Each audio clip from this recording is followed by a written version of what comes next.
একটা সন্তান যখন প্রাপ্তবয়স্ক হয়, সে যখন উপার্জন করে, তার সকল টাকা আর পয়সা এনে মায়ের কাছে দিতে হবে, বাবার কাছে দিতে হবে, তারা যা খুশি করবে না। শরীয়ত এটা বলে না।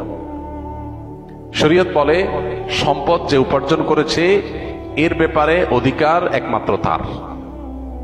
হ্যাঁ, উপার্জিত সম্পদ থেকে মার চলার জন্য, মার বেঁচে থাকার জন্য, সুস্থতার জন্য, চিকিৎসার জন্য যেটা প্রয়োজন সন্তান হিসাবে সাধ্য অনুযায়ী, মায়ের নিজের না থাকলে বা দেওয়ার মতো ব্যবস্থা না থাকলে অবশ্যই সন্তানকে সেটা বহন করতে হবে।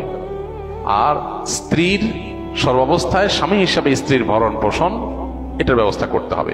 এর বাইরে উদ্বৃত্ত টাকা সেটা ছেলে কি মাকে উপহার হিসাবে অতিরিক্ত দিবে, না স্ত্রীকে দিবে, না কাকে কত দিবে, নাকি আদৌ কাউকে না দিয়ে নিজের অ্যাকাউন্টে রাখবে, এটা একান্ত তার ব্যাপার।